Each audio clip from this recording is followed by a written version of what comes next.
and I just think that Bellew's been more active. He knows he has to stay away. I think he can be smart. He's probably a little overconfident in his power, but it'll be fun for however long it lasts. Honestly, I'm on the opposite. I think Bellew can beat the shit out of him. Prepare for combat, my adversaries crumble. Face it, I got a reputation for damage. Busters get ready to rumble. They lock me in a cell, have me trapped in a living hell. Though not guilty, I'm still in jail. Brother, I serve my time like a soldier. Maintain composure. My shadow boxing the fight to the death, busting boulders. Every boxer with a pair of gloves. Best give up love. Here's a man from the makings of a thug. A lethal weapon, mind sharp. And in my heart, there's a wish to shake the world with the flurry of my black fist. Now once a high school dropout, now I'm the $1 million champ. Who's the next to get knocked out? What's going on, everybody? Another episode of Cheap Seats Box Show. Angel here, my boy JP. JP, what's up, man? Man, let's get to this box. As you heard at the beginning, we're gonna give JP props because I think stateside, because there were people over, in the UK, because people from Liverpool, they were all pulling for Tony Bellew. But we gotta give JP props. He's the only one who said nope. Didn't even fucking waver. No, Tony Bellew gonna beat the shit. Now, yeah, there's some asterisks and everything, but we're gonna fucking chop down all those asterisks in a little bit. But first things first, follow us on Twitter at Cheap Seats Box, iTunes, rate, review, and subscribe. You could be the next unofficial sponsor, please, people. Do you really want me to beg? Do you want me to beg? Because I will. Please. Leave James Brown. Please leave that rate and review. Helps keep the show noticeable. You can email us, cheapseatsboxing@gmail.com. Questions, comments, anything like that. You can go to the Patreon page. I mean, none of you guys have done it, and honestly, it's pretty much what I've expected. But if you guys would like, you can donate on the Patreon page, patreon.com/cheapseatsbox. If you guys want to donate to the show. So, JP, we won't start there, but the Bellew thing, we will get to it. But Danny Garcia, Keith Thurman, unification match. Keith Thurman wins by split decision. I still don't understand how it's a split decision, but the right man won. What'd you think, man? I think Peterson exposed something first that Thurman took advantage of, and we've been saying it about for years Swift don't look as swift as he used to look, and it looks like he's just a welterweight that's a plotter. So if you move and touch him, he's good in the exchanges. Like if you get caught with an exchange with Garcia, you might lose that. But if you make him move and reset, he's open. So I think Thurman took advantage of that. And to the frustration of Garcia, because sometimes he had his moments, but to be perfectly honest, Thurman controlled that fight from the beginning.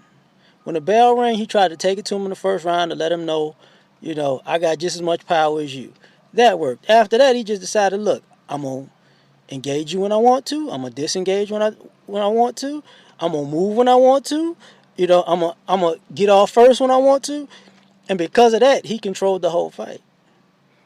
And people might not like it, but honestly, when you look at Garcia's ability to either chase him down or walk him down, it was very slow, which played more into Thurman's favor. So I gave it to Thurman easily. Yeah, I had an 8-4 Thurman, which is I think pretty much the score we came to the conclusion on that. That's what it was going to be. If you want to say 7-5 Thurman, I can see it. If you were so bummed out the fact that Thurman went into cruise control at the end of the fight, a la Oscar De La Hoya, and wanted to give it a draw out of principle, I'll even accept it. I don't agree with it, but I'll accept it. Because I think that at that point, Thurman had a much bigger lead than what De La Hoya thought he had when he fought Trinidad. But I think it was a clear victory. Round 3 was the round where you saw Thurman goes, oh, okay, I can just move around now. And at that point, you knew, it kind of felt like, oh, this fight's over. I was serious. It was about probably a minute to go in the third round, and he started moving, and I was like, this don't look good. And then the next 4 or 5 rounds kind of looked all the same. I think I think you'd have to go back a couple fights. It wasn't Peterson. I think Peterson exploited it. I think Mauricio Herrera is the one who showed it. Gotcha. And I think Thurman went in at the beginning to establish his power. Yeah. All right, we're going to bang. And it was a great first round. It really was. The first round was fun. They were banging. They were going at it. It looked like Thurman got the better of the first round. And I think the fight was over at that, like I said, about a minute to go in the third round. Not only was the fight over, the excitement in the fight was over. And if you thought that this fight was tense or exciting going down the stretch, you were looking for shit that just wasn't there. It really wasn't. There was no point where you thought, oh man, I think Garcia could get to him. No, there was no point in that. I thought he could actually hurt Thurman, but he really didn't. He never did anything. And Garcia is kind of, he's a polar opposite of one side of his body, because that check counter left hook that he does is so tight and so powerful that you see why he caught so many people early on in his career. But that right, if he throws a right hook, oh my God, it's so wide open. He's easy for counter shots. Unfortunately, Thurman didn't capitalize on it because he's pretty much wide and wild as well. He's winging shots. Now, Thurman did exactly what I thought he would end up doing, was pretty much controlling this fight pretty easily. Yes, he did take his foot off the gas. Garcia is saying, well, I was the aggressor. The aggressor win. The last 3 rounds, maybe we're pushing a little bit. But if you're an aggressor, and any aggressive fighter, you can go through, who you think, a Margarito or a Maidana, those kind of fighters who are aggressive. The one thing that they always do is they always out-throw their opponents because they're aggressive. Well, Thurman out-threw Garcia by over 100 punches. So, no, you weren't really the aggressor. Were you putting more pressure? Maybe. But if you ain't really throwing punches, then you're just in somebody's face. It's kind of like what they would say, ineffective aggression almost. Like, pretty much. Kind of a Porter. Oh, I got in your chest? Yeah, but what did you do while you were there? You were in his face sometimes, but you really didn't do much. I had it 8-4. Like I said, 7-5 is fine. Thurman, we'll see what happens from here. He's a guy who's happy fighting every 8 to 10 months. He's just perfectly okay with that. And that's what I said was that Russ is like, it's self-induced Russ. He doesn't mind it. This is his mentality is, I'm going to fight every 8 to 10 months. So it doesn't affect him as much. And I think him coming out fast and hard was him getting the rust off right away. Right. And when he got into round 3, I think if he was more active, what you would have saw from round 3 on is what you would have saw from the beginning of the bell on. The crazy part about him is he's just quietly building up a hell of a resume. Even with the time he takes off. But you look at his last maybe 8 opponents, that's a nice resume. Like, you can start comparing it to other fighters. It's when they're looking for who's going to be the next quote-unquote Mayweather, you might want to look in the direction of that ponytail. Because when you see the names, it's like, damn, he did beat him. He did beat him too. Everything wasn't super impressive, but he's winning. The ponytail, Well, the ponytail's going nowhere. We'll see. I would love to see him fight the winner of Spence Brook, of course. I think that's an easy do because Brook has fought a couple times against Heyman opponents. This would now be any different. Angel's already talking about the rematch. Angel can suck my dick.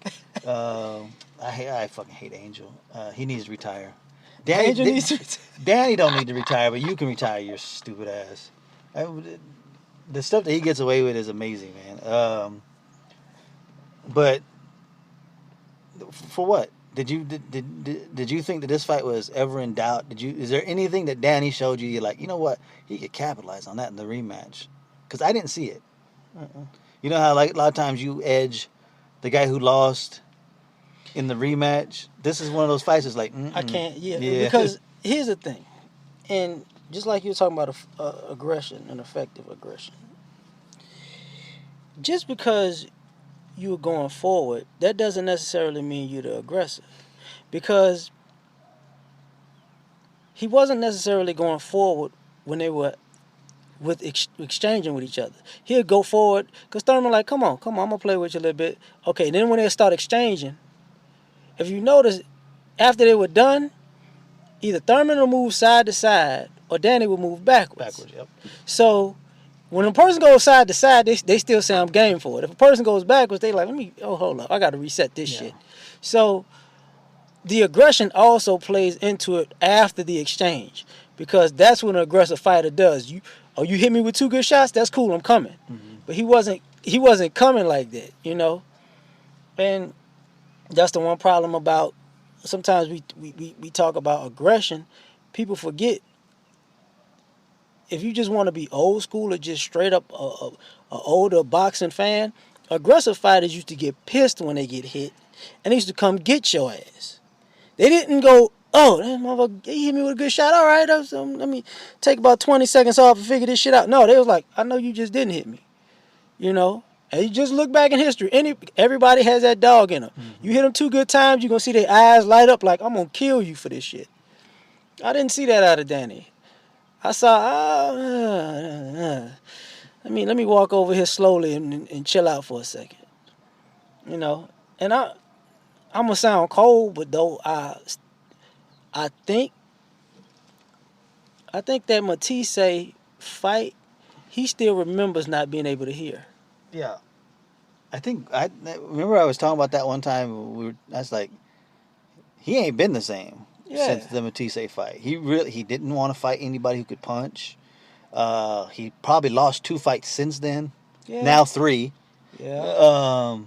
Basically 3 and 4. Like if you thought he lost Maurice Herrera, which almost every single person does, and probably 60-70% think he lost the Peterson fight, he's 4-3 in actual what people actually see since Matisse. Matisse's record not much better. Yeah. But and I think he wrecked Matisse when he hurt that eye. That was the beginning of the end. Mm-hmm. Matisse's coming back for this. Was it the undercard of Canelo? Mm-hmm. So we'll see what he has left, if much at all, against Emmanuel Taylor, who is a decent opponent actually on a comeback fight. We know what he did with Taylor. We did with Broner. He pretty much was. He was, in my book, on his way to pulling off a close win until he got knocked down in the 12th. But you're fighting Matisse, and even though he's tentative, you better watch out for them shots. He will knock your ass out still. But like I said with this Thurman Garcia thing, is when this was first talked about, it's like, this is for supremacy of the welterweight division. No. And I think this fight actually showed no, it wasn't. Thurman he's a tough out for anybody, but I wouldn't favor. I could put up 3 right now, and depending on how Spence looks in the next fight against Brook, I could maybe put up 4 welterweights that I'd be like, nah, I actually favor him over Thurman. Doesn't mean he would lose to everybody. I'm just saying, favor wise, Manny, Bradley, Brook, and maybe Spence, depending on how it goes. The best part about this is, at least for the welterweight division and for boxing, by the end of the year, we might have an undisputed champion. Nah. It's a possibility. It's very much. I said could. It's a possibility by the end of the year in the welterweight division you can have an undisputed champion. It would have to be a quick ass turnaround, and it would have to go exactly this way. It would have to go, Brook beats Spence. Brook fights Thurman, gets the 3rd belt, gets 3 belts, and then Brook fights Manny. Because if Manny's on this world tour to make money, that's the way it has to happen. I don't know if it would actually happen this year. I think it would probably be next April that he could be a unified welterweight division. Whoever the other fighters are, whoever they are, if you go win, whoever wins between Brook and Spence, the winner of that fight between whoever and Thurman, Manny will take that. There's just no money in the other two. I don't think. Yeah, I don't think the money. The money's there in Brooke. Right, but the undisputed part, and it's a fight that Manny would take because that adds to the list. Who was the last undisputed welterweight champion? I want to say Zab. It was Zab Judah, was it not? I want to say yeah. That's hard to believe. So you know, that adds to what eight divisions, and you go back down and be an undisputed. That adds to the mystique. Now, if you beat Manny to do that, you didn't shot your ass through the roof. That's what I'm saying. That's what people are saying. Like, people need to take the short money with Manny because there's more on the back end. You got to think as everybody wants to say I'm a businessman. Well, a businessman would see the long term opportunity. Like, okay, if I take $2 million less here, I'll make $10 million more later if I win. Like, they don't look at it in that way. Because people gotta think about it. Even if you lose to Manny, Manny's still considered good enough that it's acceptable. If you beat Manny, holy shit. Mm-hmm. Because he's still good enough that you beating Manny is a fucking achievement. Because in his other losses, except for the one, it was all considered in some ways either luck or inexperience. You get what I'm saying? You beat him now, there ain't no luck or inexperience. You beat Manny. It's like the same way about beating Bernard Hopkins at 79. You beat the best. So I mean, if I was y'all, I'd take that and you're gonna get paid more than you usually were anyways. People act like they're gonna fight Manny Pacquiao. Oh, this is a terrible payday. How much? What is your highest payday? Exactly. It's Manny's in the same situation. He's in the Mayweather situation right now. That ain't enough. What is your highest payday? Oh, my highest payday was $2 million. I'm paying you 10. Shut your ass up and get in this ring. What was your highest payday? Oh, they only want to offer me 5. What was your highest? Oh, about $2 million. Well, get your ass in that ring. I can tell you, it ain't about business.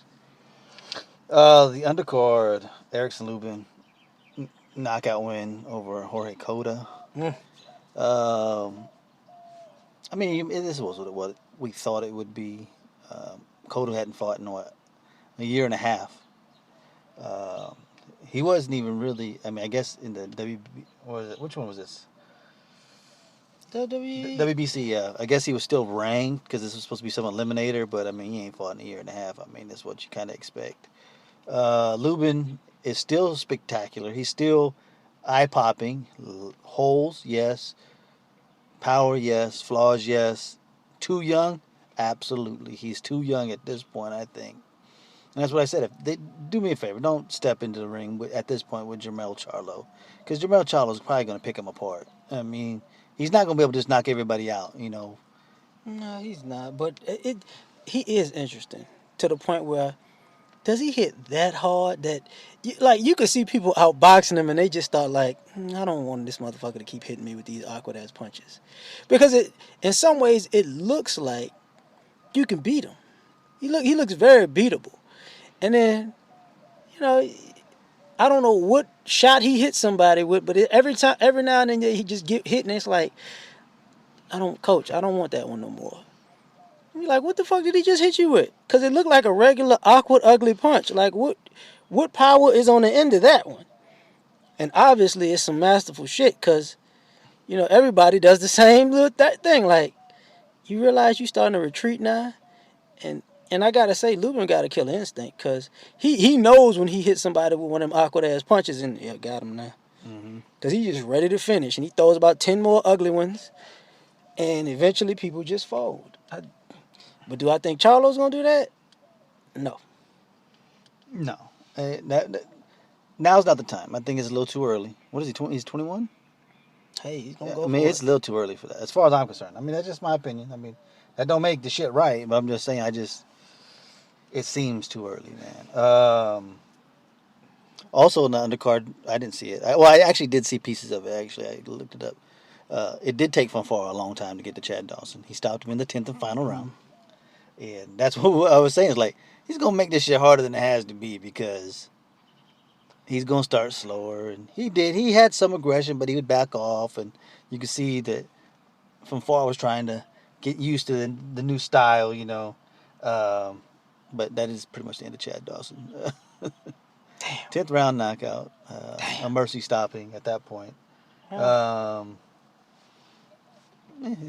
Pretty much that's what we thought was going to happen, though.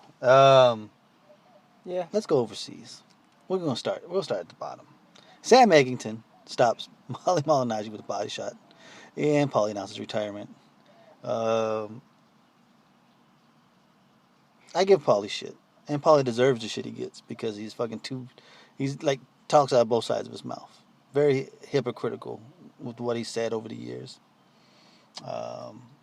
He's kind of when it comes to the Manny Pacquiao thing, he's got that Floyd Mayweather thing. He's cheating. Look, he's got Memo Heredia with him. Hey, by the way, I'm hiring Memo Heredia to work with me. But definitely an overachiever. Paulie was over. I mean, he got the most out of everything. I mean, would his career been a little bit different if he had good hands? Maybe, but he did what he was supposed to do. He got him a couple titles throughout the years in 2 different weight divisions. I mean, yeah, like a lot of people, they wish they could get stuck around a little bit longer just to catch a couple more ass whippings. But I don't know what you want to say about Paulie. I like a shit talker. I like, the thing about it is, and I saw somebody say this about him, a guy with just no power with 6 knockouts for a career and 2 titles in this day and age, in some ways, has got to be respected as impressive. Because it's like, everybody knew that you couldn't knock him out, and you still beat him. The people they knew this. I ain't gonna lie, the liver shot, that was a short, little, quick, swift little shot. That caught me by surprise. Like, damn, that didn't even look like it did as much damage as it did. But obviously, it did a lot of damn damage. He was rolling around like, I can't get up out of this shit. Yeah, enough, huh? But it was just enough to say, I want to retire. Yeah. So is it time to retire? Go off into the sunset. You got another job commentating. Talk that shit. Give us something to talk about. On the undercard of the Haye Bellew was O'Hara Davies versus Derry Matthews, and O'Hara Davies blows him out in 3 rounds. Beats the fuck out. Like I said, and that's what he should have done. He's a gatekeeper, but he blew through him pretty easily. But then something happened yesterday that made me like O'Hara Davies more.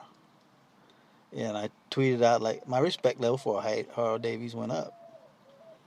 Reason being is he was talking to promoter Floyd Mayweather. Oh, you saw that too? Mm-hmm. He's talking to, and there is a differentiation of who he was talking to, because he was talking to the promoter Floyd Mayweather, talking about I find a little disrespectful. What did he say? I have an issue with something that you were saying. Yeah. And he's like, Javante is 130, I'm 140. You don't need to compare us. And then of course Floyd, blah blah blah blah blah. Oh, he put some points on his ass though with that. No, he didn't. Actually, he was wrong. I'll tell you why. He's like, he's a motherfucking world champion. That O'Hara Davies just won the WBC silver title too in that last fight, his 15th fight. So he's not really saying anything, right? And this is how you knew he was talking to the promoter and not the fighter. Because he's like, well, then if that's how you feel, then bring your boy up and we'll fight then. If that's how you really feel, to bring your boy up. Now, if he was talking to Floyd and trying to make a name for himself, he says, well, hey, we're pretty close. Why don't you fight me? But that's not what he was looking for. Mm-hmm. And I thought he actually came at him respectfully. Yeah. But didn't bow down to him. And I think I love that in any young athlete. I love a young athlete who respects the people who came before him, but ain't just going to fucking bow down because you say something to me. And I love that. I really do like that quality. I'll tell you who it reminded me of. It reminded me of Allen Iverson. My dude! See, Allen Iverson did the same thing to Michael Jordan. With the first time he was going to play him, he was like, you have to respect this and this about Michael. And he's like, I ain't got to respect nobody. He's just a player like I am. I ain't got to. Why do I have to respect him? Why do I have to give him that respect? Oh, that's my dude, too. But I'm just saying, that's how he came out. But did his not? He played with that same mentality. Yeah. So I like that mentality. Like, no, well, I believe in who I am, and I wish more young fighters would actually show that. And it was some things that that I'm watching and I saw it happen. I was laughing. One, how much does he weigh again? 140. How much bigger did he look than Floyd? He's way bigger than Floyd. I was like, how the fuck are you making 140? He is a big dude. Like, it's 140? You gotta be kidding me with this shit. The second thing, at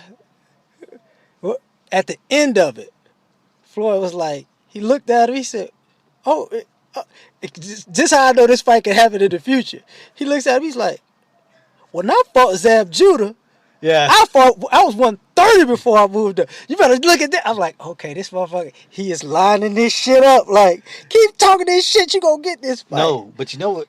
And this is why I loved what Davies did, right?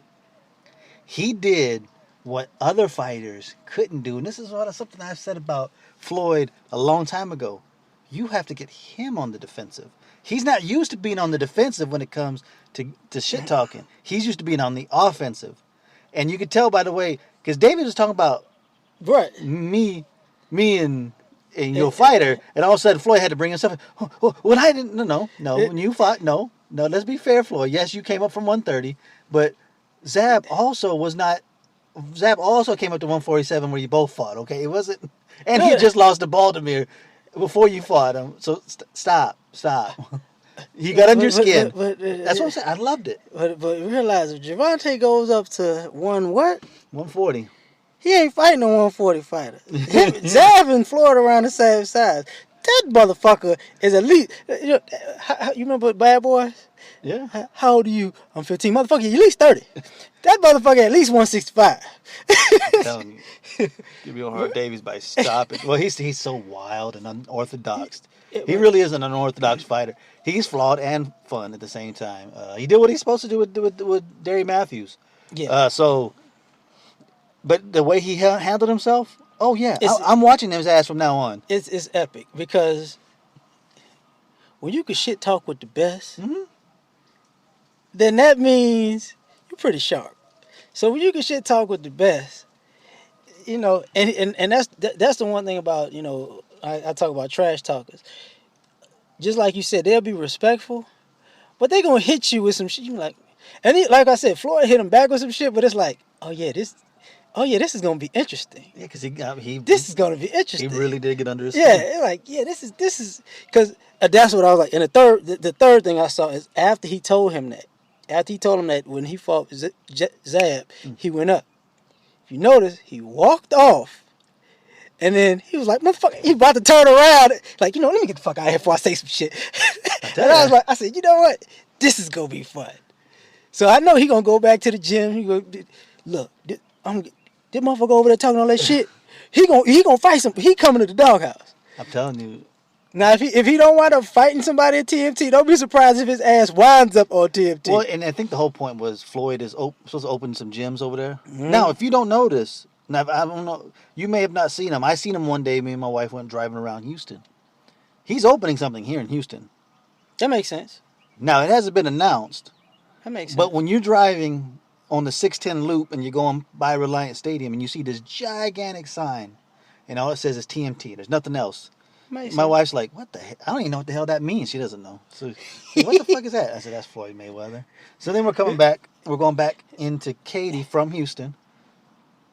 And you see another sign on I-10 that says TMT. So, like, you don't have big, giant signs on the side of the road, on the side of the freeways for nothing. Something is happening. So, he's obviously trying to open up different gyms, whether it's to make money so he can put his name on it. It's like, well, unless, like Gracie Jiu-Jitsu gyms, right?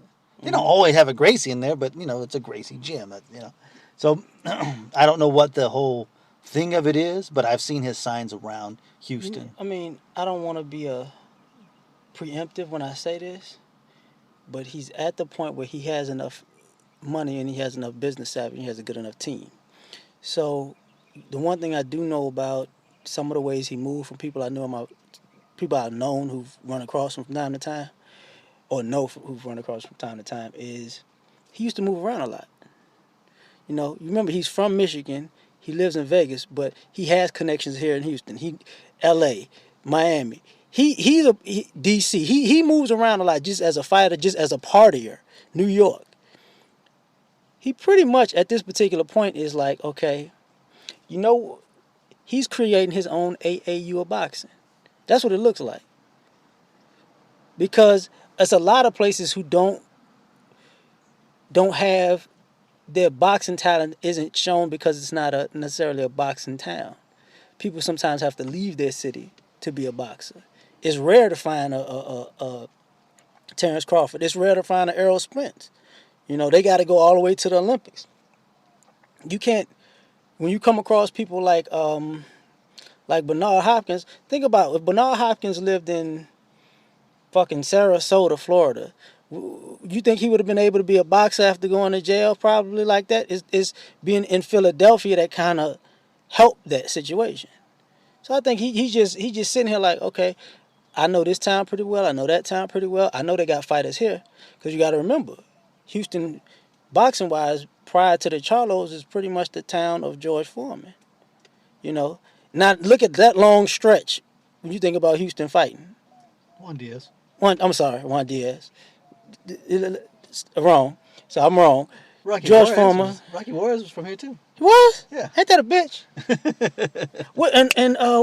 Marquez's son, because he lives here now. Yeah, Raul Marquez's son. Yeah, you know, so. Well, Raul Marquez he lives here too. Yeah, I didn't know he wasn't from. He's not from here though. But yeah, like it's just gonna build and build and build. I wouldn't be surprised. I'm probably gonna have one in Miami. Probably gonna have one in LA if he don't already. You know, probably gonna have one somewhere in Michigan because that's the home state. Probably gonna have one in New York.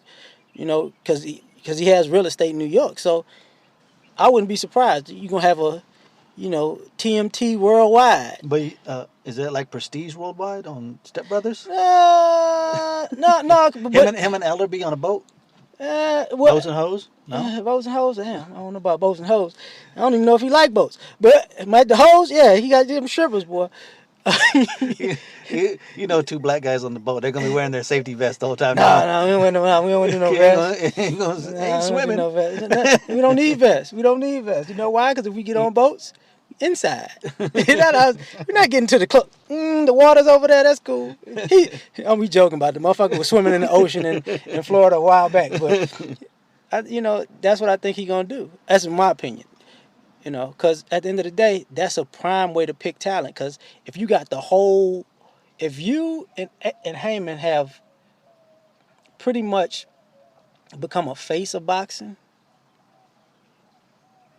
once you open gyms, all of the kids who can't play baseball anymore because, you know, of the way they do the little leagues and shit nowadays.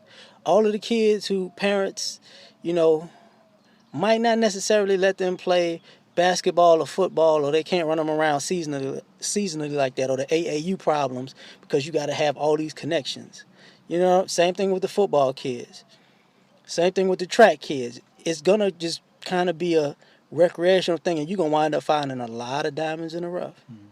Just a lot of them. Because the kids can fight. That's all kids do. Any fucking ways is fight. Actually, I saw that about 2-3 weeks ago. I think it's about 3 weeks ago. I never even said nothing. I forgot all about it. But talking about that, and that kind of sparked my... I didn't even know. Like, I knew they was opening the sweetie pies because I was like, give me some sweet potatoes. You know what I'm saying? I didn't even know about that. Well, we went a long way from O'Hara Davies, huh? But the main fight, of course, Tony Bellew getting the TKO of David Haye in 11. Tal was thrown in. Let's put the asterisk out there. He tore his Achilles. He ruptured his Achilles in the 6th round. Everybody said, yeah, but he ruptured his Achilles in the 6th round. Okay, well, how many people thought he was going to make it 6 rounds when the people who thought Haye was going to win? Not many. People say, well, he heard it beforehand. Yeah, I saw that bullshit. Okay. Guess who he has to blame for that shit? himself. You know why? Because after pulling out so many fucking times, talking about how my toe hurt against Vladimir Klitschko, he said to himself, I can't pull out anymore. Why? Because you bitched out too many other times. See, if you would have actually been a fucking fighter and fought those other times, you actually could have postponed this fight without having any backlash on you. But no, you couldn't do that because you painted yourself into the corner. Nobody feels bad. So I don't even throw asterisks on it. Like if that's the case, you still should have had Bellew out before the 6th round. I mean, he caught him flush. I think it was like round 2 or 3. Caught him flush with like a 3-punch combination. And he got countered right after that. Nothing. he and let's be honest, no VADA testing, right? We've talked about that. Well, these guys who get extra huge on stuff generally have 2 things that happen to them. 1, heart condition because they've taken too much shit, or kidney function is also one of them, and the other one is a lot of tendon issues. Wow, elbow tendon fucked them up. The Achilles tendon fucked them up. I'm just saying, sometimes you have to look in the mirror. There is no excuse. You should have knocked out Bellew. Hell, Adonis Stevenson did it. Did it pretty easily. His pimp hand is strong. It's true. It is. He practiced a long time. I give Tony Bellew all the credit in the world. I thought this fight was going to go into the later rounds, but I thought eventually he would get stopped. And maybe if he doesn't tear his Achilles, maybe he does stop him. But fuck it, I give Tony Bellew the credit. The better man won. Okay, this is gonna be. First, I saw something in the first round. That happens when fighters get older, or not working as hard as they used to. Haye's stance was super, super wide, to the point where it was just ridiculously, like, if you couldn't see it, you probably couldn't see it at certain angles, but when you could see an angle of him just like the side view of him facing the camera, you could see like, God damn, your feet are way apart. And this was before the tendon. He was swinging wild the whole damn fight. But at the same time, when you that wide, you're susceptible to hurting yourself. As missing as wildly as he could. He could have twisted his ankle in the 1st, 2nd, 3rd, 4th, 5th, because he wasn't the Haye that people remember wasn't that wide. He wasn't that wild. He was the haymaker, but he wasn't that wide and wild. So that tells me he hasn't been practicing on his craft as much as he should have been to get better. With all of those injuries and et cetera, but all of the weight issues, et cetera, et cetera. But as a fighter, this is the reason why I said he was going to get his ass kicked.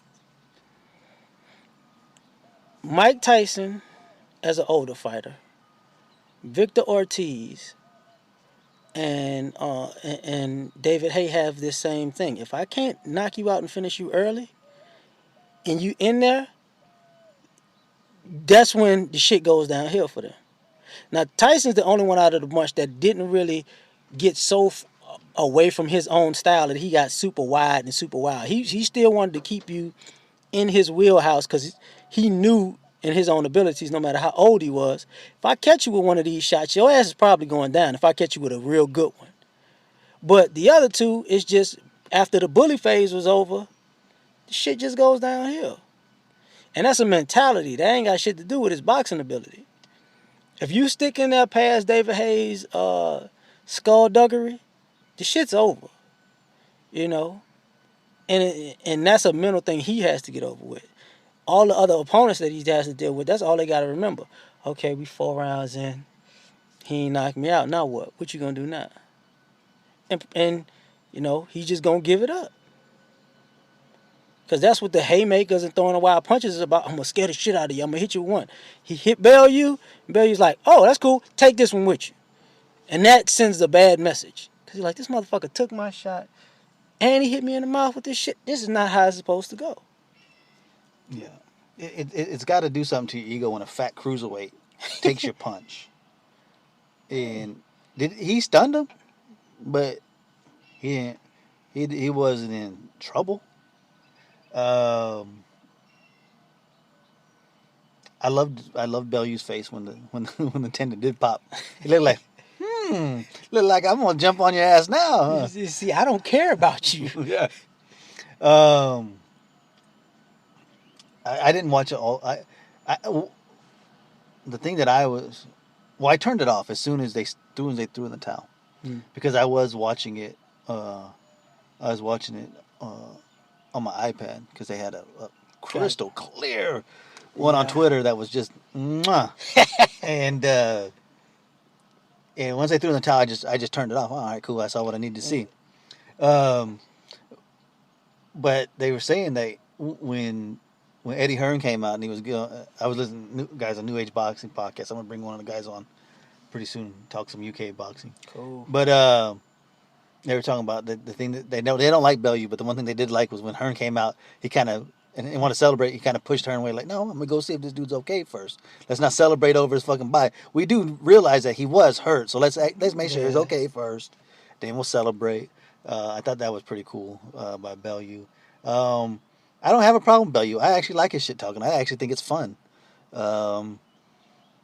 Like, just like I saw a tweet that George Foreman threw out to him, and you know the way he reacted to it was just like, I can't even believe you know who I am. Thank you. Like that shows me that what you see on the persona part isn't necessarily who the guy is, and I can kind of distinguish from, as long as it's not carrying over into your real life. Exactly.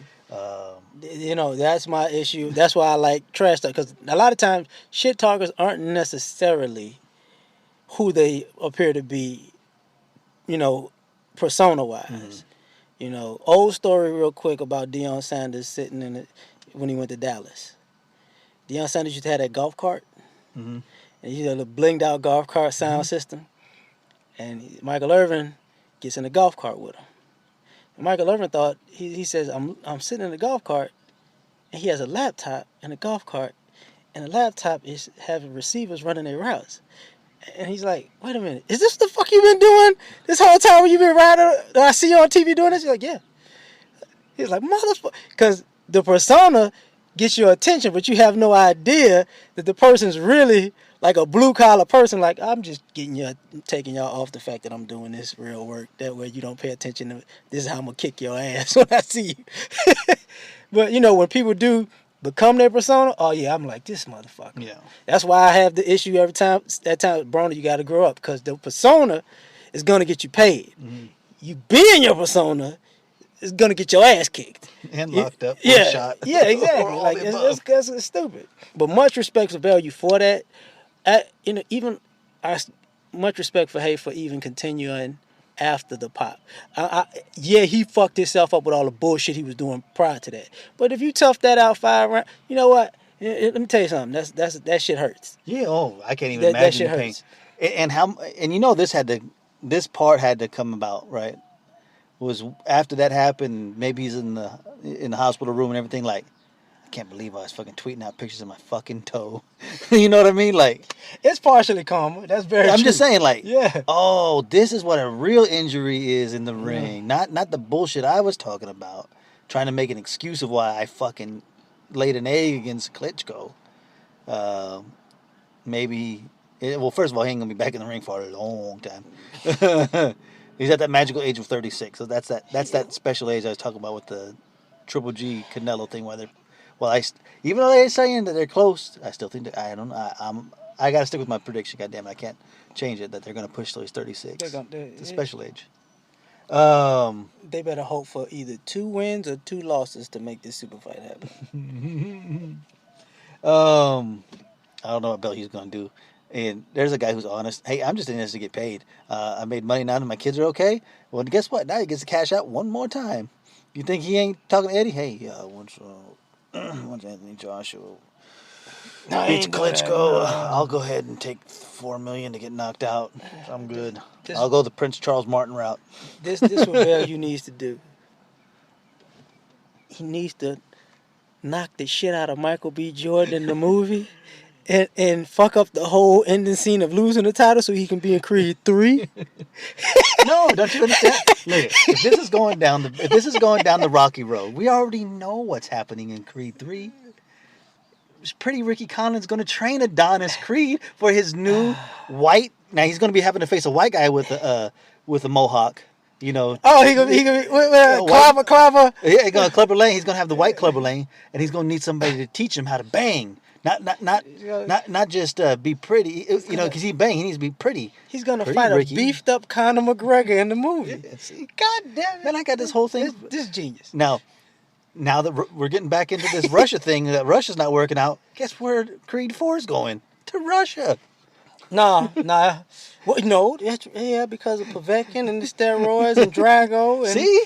It's all working itself out, man. He's either going to go there or North Korea. It's one of the two. You know what? Sylvester Stallone is a fucking genius.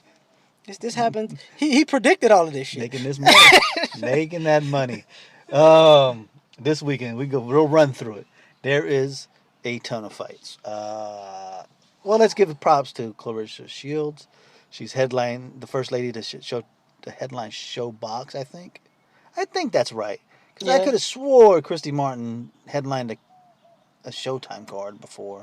Well, that's the thing about history. Hell, her and Layla also helped. They had their own pay-per-view, so I mean. That's the thing about history. You see, it always changes because motherfuckers forget it. Yeah. You know, my family were immigrants who came on the bottom of slave ships. Let America tell it. Thank you, Ben Carson. You know, and the Texas textbooks. Yeah, thank you all. Like history changes every. You know, y'all still believe the Statue of Liberty, the one in New York, is the original. It's not, but the history changes. We're not even gonna get into all that shit. Well, you want to talk about history changing? I saw the Garcia Thurman ratings came out. It did 2.7 million. Actually, lower than I thought I was going to do. I thought it was going to actually do more than that. It's pretty good. I think it's okay. Now, and I read online, but PBC wins ratings. Number one in ratings, beats NBA, and number one in the key 18 to 49 demographic, right? Guess what? It was number one in the 18 to 49 demographic on Saturday night. It did beat the NBA that night, right? But it was the fourth highest rated show in prime time that night. Also, not even the number one rated show on CBS that night. Wait. Isn't rewritten history? Right. It's the number one comedy in America. That's not the number one movie in America. The number one action movie in America. That's not the number one movie in America. But because you know everything about ratings is 18 to 49 demographic. That's the only one they really look at, right? And so it won that. But there's a whole lot of other people in the world. I got a problem with that. Here's my problem with that. What fucking CIA, NSA, FBI agent knows how the fuck old I am at a sports bar watching a goddamn fight? How did you know what age? Maybe I saw the shit at Dave & Buster's with some kids, huh? How did you ask that shit? They know your age while you watching TV. Fuck out of here with that shit. There's a show called Ransom on CBS that actually was higher rated leading into PBC. What's Ransom about? I had never heard of it. That beat them. Chicago PD on NBC beat them in overall ratings. Never heard that show. What about Chicago? Chicago Fire. No, I'm going back. Chicago Fire also beat them in the ratings, which I never heard any of these shows, but they all beat it. That's why I said this rating was okay. I thought it was pretty good. Wait. Let me get this fucking right. This is off topic for a second. Let me get this fucking right. So. People been disrespecting one of my home city, Chicago, for years, talking about the crime and Chicago, what about Chicago? But you motherfuckers watching a show about some crooked cops and firefighters on Saturday Night Live. On Saturday night, you sons of bitches, you hypocritical sons of bitches. Yep, that was all I need to say. Like I said, rewritten history. It was fourth, but it was number one in the demographic of 18 to 49. Very good. I still think it was low. Honestly, I really do. I think that's kind of a low rating because this is kind of the high point almost at this point of what they can do because it obviously the Errol Spence thing was an anomaly because of the Olympics, right? Now, but see now. What was that, 5? 6. Shit. But But now think about this. If you really want to look at the ratings, right, and you say the Mhm. lead-in, this led into that. Well, it shows you a show like Ransom that I've never heard of, you've never heard of. Right. It actually did like 1 million more viewers. It actually dropped 1 million viewers from the time it transferred from that to the Showtime Championship call. Boxing on CBS, sponsored by PBC, the Los Angeles Angels of Anaheim. Yeah, it wasn't. First of all, it wasn't a PBC fight. There's PBC fighters there, but it wasn't a PBC fight. The hashtag was show on CBS. Right. They actually said the titles, which titles were online. They said the WBC and the WBA. In Right. PBC, they do not say the title names. They say, and new welterweight champion. They don't actually say the names of the They're belts. changing. They're evolving. Like I said, revisionist history. History changes. But give them credit. The fight was a top tier fight. Fight wasn't, right. The fight itself wasn't top tier, but you have two champions unifying the belt. I thought they would have pulled in a higher ring. I really thought they could push 5 million. I really did, man. Didn't they get like 3-4 million the first night when it was Thurman Guerrero? But And it's went down. It's ticked up. But I just thought that it would get a higher. Maybe that's just me being naive about it. Look, I mean, in some ways, I think they're taking advantage. They're slowly but surely revamping and taking advantage of the timing, because right now it's a downtime for sports. So you taking advantage of these fights. Just like we'll see where it's at, where the marketing is on the half and half scale, not this week but next week. Because that's a big ass fight. Well, it should be a big ass fight. But as far as the way they do things, it's going to constantly be an up and down, and until they making the right matchups. But until people have a Porter-esque mentality, well, Yeah. ain't no give to the losing fighter does that on a regular basis. That's going to be his biggest hurdle coming in the future. All right, so let's go through this list one more time. Clarissa Shields, I said hosting, Jesus Christ, like you talked about, Saturday Night Live. She's headlining Showtime. Jamie Conlon, Olympian, the middle finger guy, debuting in Dublin. Jack Colcady and Demetrius Andrade in Germany for the WBA regular that they were supposed to be getting rid of belt. Hey, if you want to see really over the hill, washed up heavyweights, Manuel Charr versus Orlando Solis. Damn! They're fighting. Richard Kame is returning. Juan Francisco Estrada fighting on BN Sports Espanol. So there's a lot of guys fighting. The only card we're going to kind of not even really break down, but talk about is the HBO card. And HBO, this is typical HBO. They pass on some decent fights. They passed on Oscar Valdez versus Mariaga, right? Why? Why? I honestly think HBO is saying no to Top Rank is what I think a lot of what HBO is doing. But unfortunately, that leaves us with Yurieka Gamboa versus Rene Alvarado. And this is a boxing after dark. I guess there's a second boxing after dark this year. It's just not a good year for HBO. I'm telling you, I think my contract with Comcast ends in a few months. It's gone, baby. Fuck For that shit. real, like- I'm streaming fucking everything. The Gamboa is always an exciting fighter. So that's the one thing. He could surprise you with some excitement. That he's been consistent with that since the tornado on ESPN. Win, lose, or draw, by knockout or getting a knockout. He's been exciting. But HBO and Top Rank, yeah. Because I don't know what Aram said or did, or who he pissed off, or whose daughter he tried to holler at after a meeting, but they ain't fucking with him.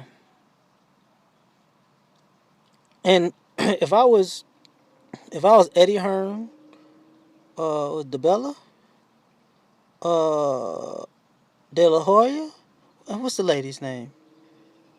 Duva. Look, man, y'all need to come to us. Hell, if I was Al Heyman, shit, I got a lot of fighters. We can throw some on HBO. TMT, he used to work, because it's obvious they done with him. And, you know, I think it's the way he's been setting up his fights for the last couple of years, though, because he has been pulling some bullshit. But he's made a lot of money over the years. Well, Alvarado's lost 3 of his last 5 fights.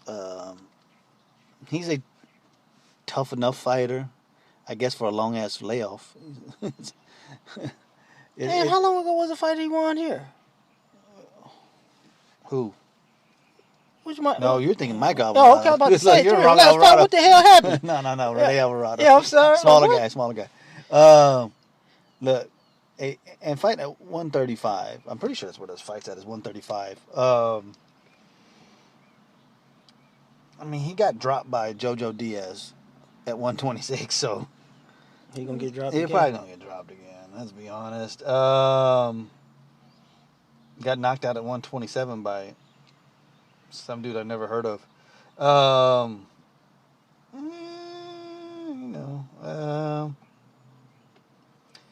Yeah, it's just going to be a fucking line him up, knock him down fight for Gamboa. It's going to be returned.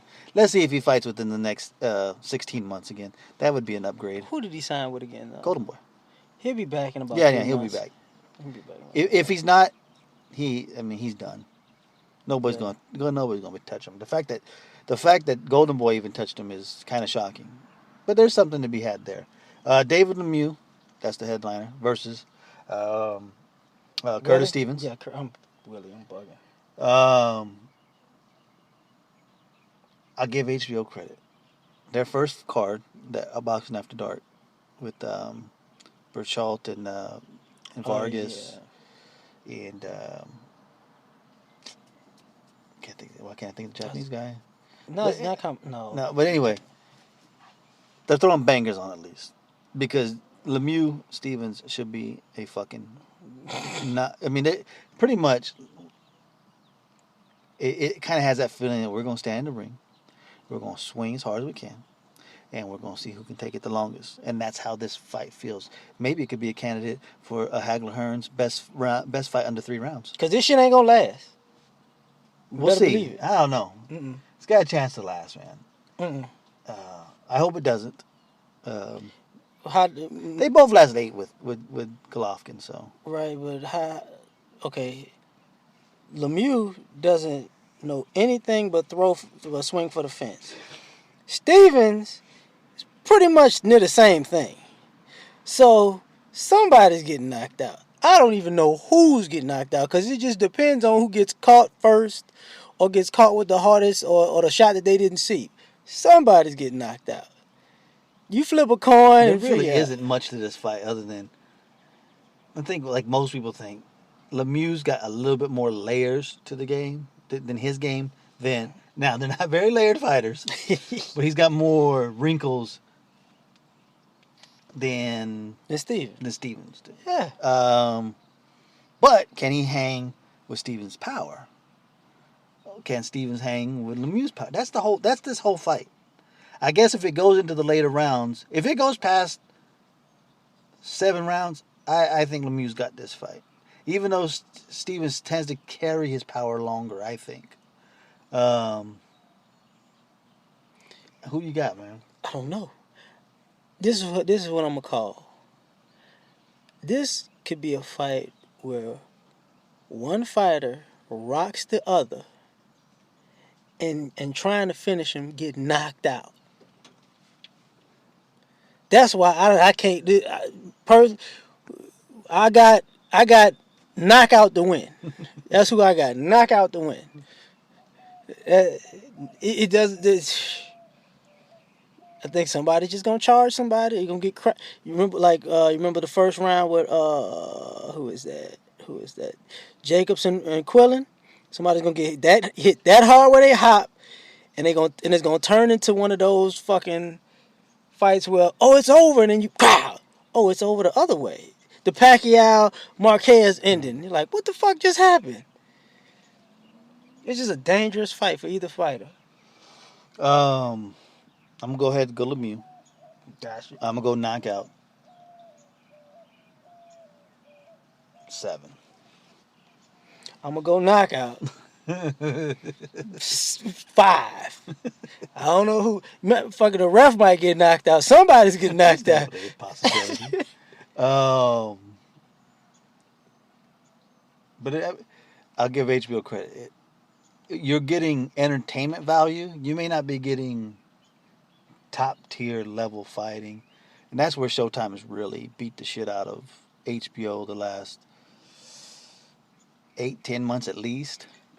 And this, I'm gonna say something because I see this shit on Twitter all the time, right? And we know that there are people who hate the PBC, and we know the people who love the PBC. But I think what has been shown is that the people who supposedly hate everything PBC or Showtime, whatever, has actually shown not to be true, because as Showtime, and especially Showtime and the PBC still are picking up their level of competition in their fights, I think all those people are talking about how much better it is to watch Showtime and PBC cards than it is to watch HBO, because you're not getting anything from HBO. So I think it kind of shows that people were actually just not happy with the product and not necessarily the producer. You know what I mean? Exactly. I dig that. The one thing I got to give HBO credit for is kind of ingenious at this particular point is, if you are a casual boxing fan, it wouldn't hurt to watch HBO fights, because casual boxing fans want the blood, guts, brawls. That's pretty much the type of fights they're putting on now. So you're going to see somebody get cut, somebody get knocked down, somebody get knocked out, somebody, you're like, he ain't got much technique, but I saw him hit they slow motion the replay and his jaw went to the left. You know, the PBC is like, in a sense, more polished fighters. So when people look, it's not just the PBC, but when people look at the top tier of fighting in general, it's so many 12-round fights. It's no wars, you know. So I got to give HBO props for that. Like, they're like, look, we're going to put on wars. We don't give a shit about skill. We want war, you know.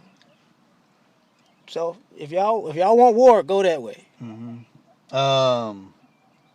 One last thing. The passing today, heard of Lou Duva, legendary trainer Lou Duva, who I said on Twitter, and I told Steve Kim this, was my 2 favorite moments is watching him come into the ring, grabbing Richard Steele, yelling at him as he stopped Meldrick Taylor, who this is a Chavez fight, and 2, honestly, my first real memory of him, training Roddy Piper for WrestleMania 2 in his boxing match versus Mr. T. Oh, I remember Lou Duva there, training Roddy as he's punching the bag and getting ready for his boxing match against, in a boxing match that they really did, Roddy Piper really did want to beat the shit out of and fuck up Mr. T. He said it many times. I hated Mr. T. I was trying to break his neck. I ain't gonna lie. The rowdy one. Rest in pieces. Yeah. Just rest in peace. Because at the end of the day, I think the boxing community is going to send him off well. Because, man, put in a lot of work. Oh, man. A lot of work. And I can't wait to see the people's stories that he either inspired or helped that he never talked about.